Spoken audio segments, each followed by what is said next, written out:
뷰티라이프 김목사입니다. 출애굽기 18장입니다. 이 문단에서는 모세의 희생의 간증, 이름에 담긴 믿음, 그리고 이방인 제사장의 고백에 대해 묵상해 보시기 바랍니다. 미디안 제사장이자 모세의 장인인 이드로는 하나님께서 모세와 그의 백성 이스라엘을 위해 행하신 모든 일에 대해 소문으로 다 듣고 있었던 것으로 보입니다. 이드로는 모세가 이전에 친정으로 보냈던 그의 아내 십보라와 그들의 두 아들을 데리고 모세를 찾아갑니다. 모세가 십보라를 친정으로 보냈던 것은 아마도 하나님의 부름을 받고 아내와 아들들을 데리고 애굽으로 돌아가던 중에 아들의 할례 문제로 생명의 위협을 받은 사건 이후에 다시 보냈을 것 같습니다. 모세 두 아들의 이름은 게르솜과 엘리에셀입니다. 두 아들의 이름은 모세의 삶의 고백을 담고 있죠. 게르솜은 이곳의 나그네라는 뜻으로 모세가 애굽에서 도피하여 미디안에 살게 된 상황에서 내가 낯선 땅에서 나그네가 되었구나 라는 고백을 담아 지은 이름입니다. 당시 모세가 품고 있던 인생의 괴로움과 외로움과 회한을 드러내지요.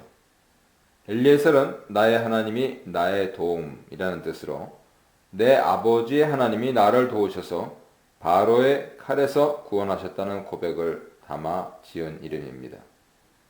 그런 괴로움과 외로움 속에서도 애굽에서 탈출해서 생명을 건진 것에 대해 하나님께 감사와 그리고 소망을 품고 있었음을 보여줍니다.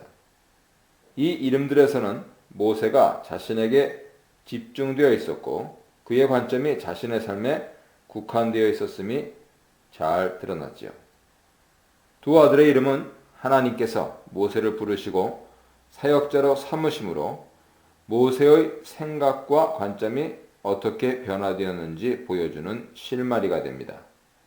이드로가 모세의 아내와 아들들을 데리고 광야로 들어와 모세가 하나님 산에 지친 곳에 이릅니다. 이드로는 미리 모세에게 전가를 보내서 그의 아내와 아들들을 데리고 왔음을 전합니다. 하나님의 산에 지친 곳은 르비딤으로 이곳에서 아말렉의 공격과 이드로의 평화의 방문을 받습니다. 아말렉은 에서 자손의 후손이고 미디안은 아브라함의 후처 그드라의 아들의 후손이니까 둘 다 아브라함 후손들이죠. 이들은 다 이스라엘과 혈연 연관성이 있지만 이스라엘에 대한 태도는 상반됩니다. 적대적인 태도 그리고 우호적이고 평화적인 태도 이것은 하나님 나라에 대한 이방 나라들의 다른 태도를 극명하게 보여주고 있습니다. 이드로의 전가를 받은 모세는 장인을 맞으러 나왔습니다. 모세는 장인에게 엎드려 절하고 입맞추며 서로 안부를 주고받으면서 모세의 장막으로 함께 들어갑니다. 장막 안에서 모세는 이드로에게 여호와께서 이스라엘을 위해 어떤 일을 행하셨는지 간증합니다. 여호와께서 바로와 애굽 사람에게 행하신 모든 재앙들과 애굽을 탈출하게 하시니 홍해가 갈라져 이스라엘은 마른 땅을 건너고 애굽 군대는 다 물속에 가라앉던 일. 그 외에도 광야길에서 그들이 당한 모든 어려움과 고난과 여호와께서 그 모든 어려움 가운데서 그들을 구원하신 일을 자세하게 다 이야기합니다.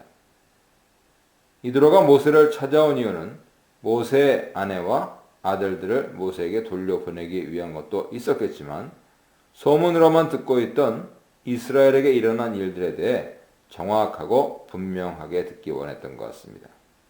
이드로는 영적 갈망을 가지고 있었던 것으로 보이죠. 모세 역시 길지 않은 기간에 한꺼번에 일어난 이 놀라운 사실들에 대해 이를 알기 원하고 듣기를 갈망하는 이드로에게 밤새도록 간증했을 것입니다. 영적 갈망을 가진 자든 갖지 않은 자든 하나님 행하신 기이한 일들을 들었을 때 어느 누군들 놀라지 않고 여호와를 경외하지 않을 수 있겠습니까? 그러나 영적인 일에 대한 반응은 두 가지로 나뉘죠. 자기 껍질을 벗지 못하고 대적하는 자와 놀라움과 기이함과 두려움과 갈망 가운데 알기 원하고 받아들이는 것, 그 둘로 나뉩니다. 이드로가 여호와께서 이스라엘에게 큰 은혜를 베풀어 애굽에서 구원하신 것을 듣고 무척 기뻐하죠. 진리를 알고자 갈망하는 사람이 어둠 가운데 빛을 만난 듯, 목마른 자가 생수를 만난 듯 하나님의 놀라운 역사를 듣고 여호와가 온 세상의 주관자요 유일한 하나님이신 것을 알게 되자 이드로는 감격하고 기뻐합니다. 그리고 그에게서 찬양이 터져나옵니다. 여호와를 찬송하리로다. 이스라엘을 애굽 사람과 바로의 손에서 건져내시고 백성을 애굽 사람의 압제 아래에서 건지셨도다. 여호와의 하신 일을 노래합니다. 그리고 이제 내가 깨달았도다. 여호와는 다른 모든 신들보다 더 위대하시도다. 이스라엘을 압제한 교만한 자들을 물리치셨으니 여호와는 모든 신보다 크시도다 하고 신앙을 고백합니다. 이스라엘을 위해 여호와께서 행하신 일을 듣기만 했던 이드로가 여호와를 찬양하고 여호와께 대한 신앙 고백을 합니다. 애굽과 광야길에서 여러 기적을 직접 경험했던 이스라엘 백성들의 반응과 비교해 볼 때 이드로가 이스라엘 백성들보다 훨씬 더 큰 믿음으로 반응하고 있는 것을 알 수 있습니다. 당시 모든 사람들이 각 종족, 각 나라마다 그들을 보호해주는 신들이 있다고 생각하는 다신 배경에서 모세의 간증을 통해 여호와께서 하신 일을 들은 이드로는 여호와가 세상의 주관자이신 유일한 한 분 하나님이시라는 결론을 내리게 된 것으로 보입니다. 여호와가 모든 신보다 크시다는 선언은 여호와께서 재앙을 일으키심으로 이스라엘과 애굽 사람에게 말씀하시려 했던 메시지를 반영하죠. 하나님께서 이스라엘에게는 나는 애굽 사람의 무거운 짐 밑에서 너희를 빼낸 여호와 너희의 하나님인 줄 너희가 알게 될 것이다 하셨고, 애굽 사람들에게는 내가 내 손을 애굽 위에 펴서 이스라엘 자손을 그 땅에서 인도하여 낼 때 애굽 사람이 나를 여호와인 줄 알게 될 것이다 하셨습니다. 홍해 기적을 경험한 이스라엘의 여호와에 대한 신앙 고백은 여호와여 신중의 주와 같은 자가 누구리이까? 여호와여 영원 무궁하도록 다스리시도다 했습니다. 여호와께서는 이스라엘의 기적적인 구원 역사를 통해서 이스라엘과 모든 나라 사람들이 여호와가 유일한 하나님이시고 온 세상 만물의 유일한 주관자, 왕이심을 알기 원하셨습니다. 이드로는 모세의 간증을 통해 이러한 신앙에 이르렀고 고백한 것이죠. 여호와를 찬양하고 신앙을 고백한 이드로는 여기서 멈추지 않고 번제물과 희생제물을 하나님께 가져와서 하나님의 행하신 일을 축하하며 하나님께 경배와 감사의 제사를 드립니다. 이스라엘의 레위인을 중심으로 하는 제사 제도가 아직 확립되지 않았기 때문에 이방 제사장인 이드로가 여호와께 대한 경외를 표현하는 감사와 경배의 제사를 드렸던 것으로 보입니다. 희생제사 후에 아론과 이스라엘 모든 장로들이 와서 이드로와 함께 제물을 나누어 먹으며 하나님 안에서 기쁨의 교제를 나눕니다.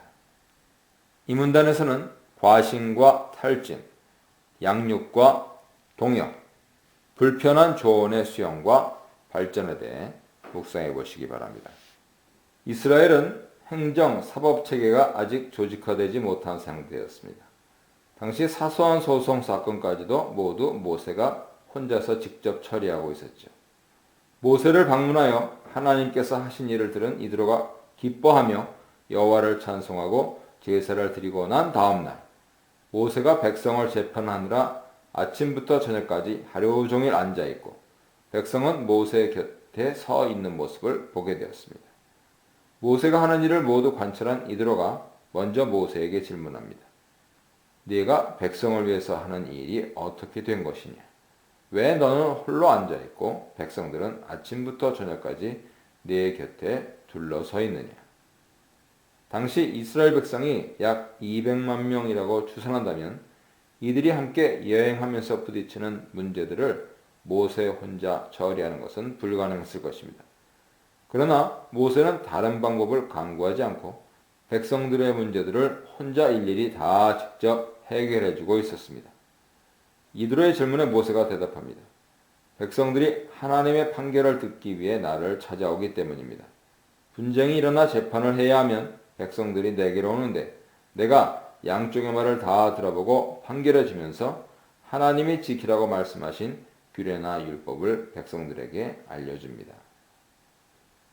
아마도 이스라엘 백성뿐 아니고 모세도 자신만이 백성의 중보자로 하나님의 뜻을 알 수 있다고 생각했고 그런 이유에서 혼자 백성의 모든 재판을 담당했던 것 같습니다. 작은 일이든 큰 일이든 하나님 뜻을 아는 것은 필수적인 일이지만 모세 혼자서 수많은 재판을 감당하는 것은 불가능하므로 이드로가 모세에게 말합니다. 내가 이를 처리하는 방식이 슬기로워 보이지 않는다. 지금 방식으로 계속 일한다면 너뿐 아니고 너와 함께한 백성들이 다 지치게 될 것이다. 이 일은 혼자 하기에는 너무 많고 힘들어서 너 혼자 하는 것은 무리다. 이드로의 지적은 정확합니다. 사실 그 같은 방식으로 일을 지속한다면 모세가 너무 힘들어서 진정 그가 해야 할 일을 제대로 할 수 없을 것이고 백성들도 문제가 생길 경우 즉각적으로 해결할 수 없어서 계속 기다려야만 할 것입니다. 현재 모세가 하는 일의 방식에 대해 평가를 한 후에 어떻게 하면 좋을지 이드로가 제안합니다. 내가 너에게 조언할 테니 들어보라. 하나님이 너와 함께 하실 것이다. 너는 하나님 앞에서 백성들을 위하여 그들의 문제를 하나님께 가지고 나아가야 한다. 또 백성들에게 여러 규례와 법을 가르쳐서 그들이 어떻게 살아야 하고 무엇을 해야 하는지 알려주어야 한다. 온 백성들 가운데서 잘 살펴 하나님을 경외하고 진실하며 불의한 이익을 싫어하는 유능한 사람들을 뽑아서 백성 위에 세우라. 이들로 1000부장, 100부장, 50부장, 10부장을 삼아서 이들로 하여금 백성들을 다스리게 하되 이들이 언제라도 백성들을 재판할 수 있게 해라. 크고 중요한 문제는 네게 가져오게 하고 작고 가벼운 일은 모두 그들이 직접 재판하게 하라. 그들이 너와 함께 짐을 나누어 맡기 때문에 너의 일이 훨씬 수월해질 것이다. 내가 이런 방식으로 일을 처리하고 하나님께서도 이 일을 허락하신다면 내가 해야 할 이 일을 다 감당할 수 있을 것이고 모든 백성들도 평안히 집으로 돌아갈 수 있을 것이다. 이드로는 모세의 위치를 다시 한번 분명하게 확인해 줍니다. 모세는 하나님 앞에서 백성의 대표자로서 백성의 문제를 하나님께 여쭙고 하나님 뜻을 듣고 전달해야 합니다. 이런 위치에서 모세가 해야 할 일은 첫째로 하나님의 법과 명령을 가르쳐 백성들의 삶과 행동을 지도하는 것이고요. 둘째는 유능한 사람들을 지도자로 세워서 이 일을 분담하여 백성의 모든 문제를 해결하는 것이죠. 이를 통해 모세와 백성들이 지치지 않고 모든 문제들이 원활하게 해결될 것이고 모세는 더 큰 관점에서 지도자로서 해야 할 일을 할 수 있을 것입니다. 나아가 하나님 앞에서 신실하고 정직한 자들에게 백성을 위해 헌신할 수 있고 모범과 좋은 영향력을 끼칠 수 있는 기회를 줄 수 있습니다. 백성을 재판하기 위해 세우려는 지도자에 대해 이드로는 능력 있는 사람, 즉 유능한 사람이라고 말하면서 유능한 사람의 자질에 대해 설명합니다. 유능한 사람은 먼저 하나님을 두려워하는 사람입니다. 하나님을 경외하며 그분의 권위를 인정하는 자죠. 재판을 맡은 자에게 있어서 가장 중요한 점은 온 세상을 다스리고 마지막 결정권을 가진 최고 재판장은 여호와이심을 인정하는 것입니다. 또한 유능한 사람은 진실한 사람입니다. 재판이 좌우로 치우치지 않으려면 진리를 따르고 진리가 아닌 것을 단호히 거부하는 사람이어야 합니다. 나아가 유능한 사람은 불의한 이익을 미워하는 자입니다. 재판을 할 때 뇌물을 받거나 어떤 거래를 해서 억울한 재판을 하지 말아야 하므로 탐심이 없고 정당하지 않은 이익을 배제하며 거룩함과 정직함을 위해 힘쓰는 자라야 합니다. 이드로가 모세에게 시기적절한 조언을 주는데 정확하고 지혜롭기도 하지만 무엇보다 매우 겸손하게 접근합니다. 조언을 주기 전에 하나님이 너와 함께 계실지로다 말하고 조언을 마치고 나서는 하나님께서도 네게 허락하시면이라 말합니다. 아무리 시기적절하고 정확하며 지혜로운 조언이라도 하나님이 허락하시지 않고 함께 하시지 않으면 아무 소용이 없다는 것을 알아서 자신의 조언을 하나님의 주권 아래 놓습니다. 이드로는 하나님과 하나님이 일하시는 방법을 통찰하고 있었음을 잘 보여줍니다. 장인 이드로의 조언을 들은 모세는 모든 일을 이드로가 말한 대로 합니다. 이스라엘 백성 중에서 각 지파별로 유능한 사람들을 뽑아서 백성의 지도자로 삼았습니다. 이들은 각 지파에서 각각 1000부장, 100부장, 50부장, 10부장이 되어 언제든지 백성들이 문제를 가져오면 재판을 했습니다. 그들이 재판할 때 어려운 문제는 모세에게 가져오고 작은 일들은 그들 스스로 재판했습니다. 백성을 다스리는 일에 있어서 이렇게 지도자들을 세우는 것은 협업의 중요성을 보여줍니다. 동역이지요. 초대교회에서 사도들이 기도하는 일과 말씀 사역에 전념하기 위해 봉사와 구제를 담당할 성령과 지혜가 충만한 7 일꾼을 세운 것과 일맥상통합니다. 하나님의 주권을 인정하며 지혜롭고 겸손하게 제시한 이드로의 조언을 하나님의 사람으로 모든 백성에게 인정받고 있던 모세 역시 지혜롭고 겸손하게 그대로 다 받아들이죠. 하나님의 사람이고 하나님의 영으로 충만했던 모세가 인생의 지혜를 겸손하게 받아들이는 것을 볼 때 깊은 영성은 항상 배우려고 열려있는 겸손한 자세에서부터 시작하시는 것임을 볼 수 있습니다. 그 후에 모세의 장인 이드로가 집으로 돌아갑니다. 모세와 이드로의 만남은 서로에게 큰 유익을 주는 만남이었죠. 서로에게 가장 소중한 것을 나눔으로써 삶을 전환시킨 만남이었습니다.